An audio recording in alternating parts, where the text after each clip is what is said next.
So, ladies and gentlemen, welcome to Conversations with Khmani, presented by KhmaniWide.com. I'm here with Representative Dr. Anna V Eskamani. Thank you so much for taking the time out of your day to be on my podcast. Thank you for having me, Khmani. It's nice to be connected with you. Yes, ma'am, same with you. So, my first question Dr. Anna, Dr. Anna, you have represented Central Florida since 2018, so that's about eight or so years, if I'm correct, and you started in District 47, and you came over to District 42, and over those years, Central Florida has, you know, the population has skyrocketed, and the everything has been dealing with like population, so forth, and businesses. Right. So my first question: what do you see as the single greatest challenge currently facing your constituents in District 42, and what legislature steps are you taking to address it? Excellent questions. Without a doubt, the biggest crisis is affordability. Everyday families are struggling to make ends meet. And this is something that's personal for me because, like so many of us, I grew up in a working class family. I'm a public school graduate. I went to University High School on the east side of town. Both of my parents worked multiple jobs to make ends meet. And my mom actually passed away after a long fight with colon cancer when I was just 13 years old. And so when I think about the affordability crisis, it's the human pain and struggle that people face who work really hard and still can't get a fair shake. When it comes to the role of the legislature, there's so much that we fight for, whether it's affordability programs, helping to fund housing assistance, rental assistance, food stamps, Medicaid access, fighting to make sure these programs are available to those who need it, from unemployment to disability services and everything else in between. But also, of course, thinking about the regulatory environment. How do we build a regulatory environment that centers on consumers over large corporations? And as the ranking member of the Ways and Means and the State Affairs Committee, that's what I work on every day, is looking at policy from the lens of how does it impact the everyday person, not necessarily does this benefit a big corporation, right? I Yes, don't ma'am. raise money from corporations, and so I really am not beholden to a special interest. I center on the needs of the working class, the needs of everyday people, and so we fight for policies that uplift the needs of everyday constituents. And I do think it's important to have an anti-poverty platform. We don't talk about poverty enough in politics. Oftentimes, elected officials don't prioritize people that live in poverty because they don't have as much efficacy as their counterparts to vote or to be politically and civically engaged. I challenge that stereotype and I do my part to educate my constituents, regardless of their income, on these everyday issues with the thought that the more people that are plugged in and informed, the better results we're going to get. And I'm a firm advocate and believer that poverty is a policy decision, that politicians allow poverty to exist. And I'm someone who despises poverty, but cares deeply about those that are poor. And that is the values that I carry with me in everything that I do. Yes, ma'am. And talking about the constituents and all, how have the needs of your constituents evolved since you first took office? Another great question. Another really great question. And our team plays a big role in this alongside me. It's been it's been one of the biggest and most precious responsibilities of my past 8 years, and that is helping to solve problems that our constituents face. And I would say in these past 8 years, there has been a consistency in what folks are facing, in particular, job loss. Now, obviously, during the COVID-19 pandemic, we saw this huge increase of unemployment. And so our office actually helped more than 60,000 Floridians receive their unemployment claims in a span of a year and a half. That was one of the most challenging experiences for us. I was up all night responding back to emails, would host Zooms that went into 3, 4 a.m. in the morning. I did not take care of myself during that time, even worse than I do now. I mean, it was just a really difficult time for everyone. And we saw this huge, huge demand for those everyday needs, from unemployment compensation to rental assistance. I spent my own money helping Floridians navigate crisis.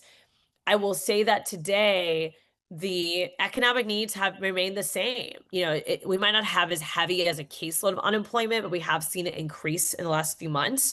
And we have always, always, always seen everyday Floridians face challenges with housing, with rent, eviction diversion, with foreclosure. That has been a constant pattern, unfortunately, throughout all my 8 years.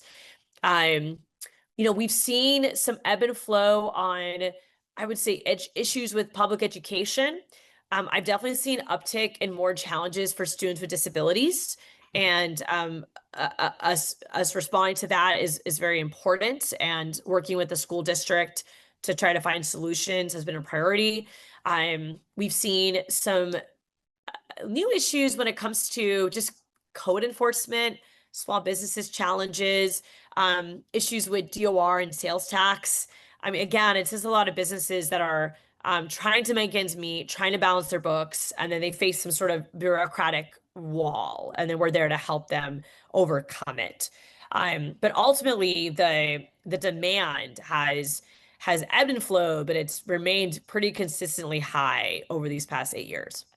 Yes, ma'am. And my next question, you're currently running for mayor of Orlando. So, how has that been affecting you and your run for mayor? Oh, I appreciate you uplifting this. I am running for mayor of Orlando. Mayor Buddy Dyer is retiring after 25 years. So it'll be the first open mayor's race we've had since then. And I'm really excited for the opportunity to serve my hometown with grit and grace, to take all the skills, lessons, and experience that I have built over these past, not just 8 years, but really 20 years working at UCF, not just as an academic, but as a student leader working in the nonprofit sector back from 2012 to today. And of course, having my PhD in public administration, I feel very well qualified to help lead our city's next chapter. But to answer your question more intentionally, there there are so many opportunities for us to build upon the success of our city, but to also look towards the areas where we have left people behind. And I think about displacement. I think about gentrification. I think about, again, issues like poverty, lack of public infrastructure. I think about downtown Orlando and how we have vacant storefronts and safety concerns and small businesses that are struggling. And you need a mayor with the tenacity, the energy, and the capacity to be on the ground, to build partnerships, to solve these problems in creative ways. And I'm just so thrilled for the opportunity to do that. And the bridges that we've built in Tallahassee will absolutely serve us well. I serve in the super minority caucus in the Florida legislature, which means in order to get things done, I have to build bridges with individuals where we don't always agree, but we have to put those disagreements aside, have those fights when necessary, but still strive for opportunities to get things done. And today's politics, it's less about red versus blue, and it's more about the bottom striving for the top. And those are the types of politics that I practice. And being in a position of executive leadership, not only do I have those skills to translate into a municipal leadership role, but you have to maintain those connections with the legislature, because ultimately Tallahassee does have the power and the statutory authority to take away local control. We saw right now the debate with property taxes, where we may not even have property tax revenue if that's how the voters decide to cast their ballots. And so we have to make sure that we're keeping those relationships open and being as intentional as possible, because there is no Florida without Orlando, and we have to flex our muscles in that way. So whether it's my relationships, my experiences, or just the fact that we are a new generation of leaders, all of that prepares us well to carry the city of Orlando forward into its next chapter. So, talk about public education and all, funding for public education and all of that. You are a proud graduate of Orange County Public Schools and you are a PhD holder from UCF, correct? Correct. So, so what is your current perspective on the current funding for public schools, and how do you see that being impact like being impacted, and how we can change that? Yeah. Yeah, I love this question and big shout out to your high school, Edgewater High School as well. I attended 7 high school commencements this past graduation season. I take so much pride in being present for all of my students. And I've had the honor of watching many of you grow in these past 8 years. And so I consider myself to be an Eskamani in a lot of ways and really ensuring that your success is our collective success. And as a public school kid myself, public education is the ultimate equalizer. It's not only our constitutional responsibility to ensure we have high quality public education, but it is our moral obligation because public education really is the key to breaking cycles of poverty. It is how we empower families to build efficacy, and it's how we can change generational lives. And I would argue the legislature is really failing public education right now. We're not providing enough funding when it comes to the basic educational staffing needs and infrastructure needs. We've also seen this privatization scheme that is pulling public money away towards for-profit private schools that are not accredited and not with certified educators. That money has gone missing in some circumstances. And the governor and the presidential administration's approaches to their vigilante immigration enforcement has scared and separated families and has led to thousands of students leaving our school district, which has then resulted in 7 elementary schools closing, including my own elementary school, Bonneville. With that context provided, there's so much more work that we can do. And it's really important that students, teachers, parents continue to be champions of public education, to share the good work of public education, to push back against misinformation. And I do believe that a city's main responsibilities are to ensure that the trains run on time, i.e., fire, police response, public safety response, um, trash pickup, pothole fixing. These are the some of the elementary and priority responsibilities of local government. But I'm also a firm believer that we have to build some new tracks. And working in deeper partnership with public education as mayor is one of my areas of Train was focus. dead, it's And I time to think it's important to go. make Train was sure 17 that fast, time to go our home. our local governments are working in tandem with public education, because really our collective success is grounded in that partnership and that relationship. Yes, ma'am. And my next question.